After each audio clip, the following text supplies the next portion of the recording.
ইসলামে পা ছুঁয়ে সালাম করা কি জায়েজ? ইসলাম পূর্ণাঙ্গ জীবন ব্যবস্থা। এতে আছে মানুষের জীবনের সব বিষয়ের সমাধান। একজন অপরজনের সঙ্গে সাক্ষাৎ হলে কিভাবে অভিবাদন জানাবে তাও রয়েছে। সালাম ইসলামের সর্বোত্তম ও একমাত্র অভিবাদন। সালাম দেয়া নেয়ার নবী রাসূলের সুন্নত।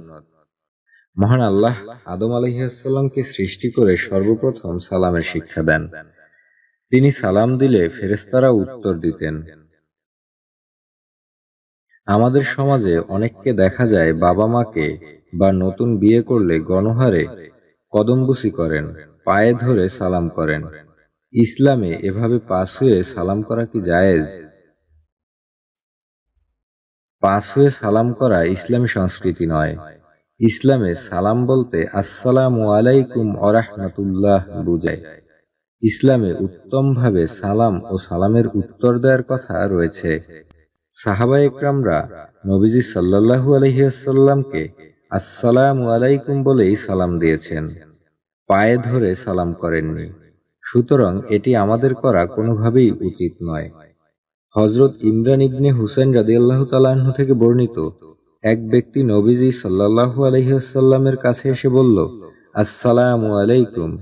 নবীজি সাল্লাল্লাহু আলাইহি ওয়াসাল্লাম তার সালামের উত্তর দিলে লোকটি বসল। তারপর নবীজি সাল্লাল্লাহু আলাইহি ওয়াসাল্লাম বললেন 10।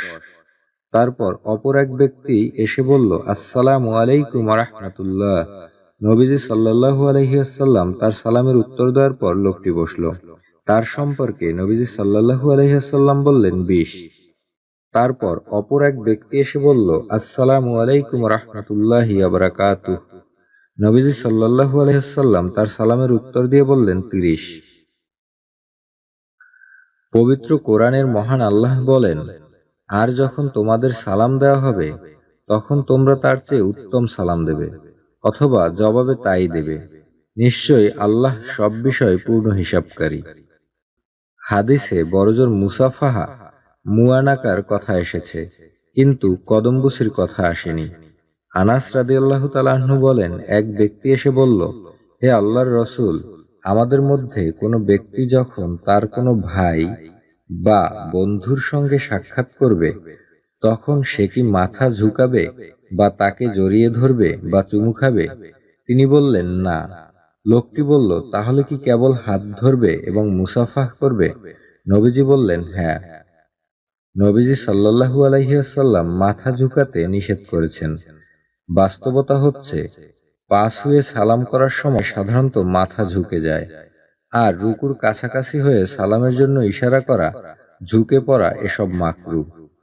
উল্লেখিত সবকটি হাদিসই প্রমাণ করছে কদমবুসি ইসলামী সংস্কৃতি নয়।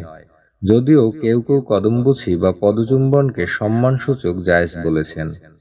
সাথে অবশ্য এ শর্তও দিয়েছেন যে যদি রুকু বা সিজদার সুরত হয় তাহলে তা জায়েজ হবে না। তবে মুহাক্কিকদের মতে তা জায়েজ নয়, কারণ বর্তমান প্রচলিত কদমবুসিতে রুকুর হালত এবং সেজদার হালত হয় স্পষ্ট। সেই সঙ্গে এটি ইসলামী সংস্কৃতি নয়, তাই সালামের এ নতুন পদ্ধতি থেকে বিরত থাকতে হবে। নবীজি সাল্লাল্লাহু আলাইহি ওয়াসাল্লাম আল্লাহ ছাড়া কারো সামনে মাথা ঝুঁকাতে নিষেধ করেছেন। সুতরাং বর্তমান সমাজে প্রচলিত পা ছুঁয়ে সালাম বা কদমবুসি করা মাকরুহ। বিশেষত সালামের সময় কারো সম্মানে মাথা ঝোঁকানো শরীয়তে সম্পূর্ণ নিষিদ্ধ।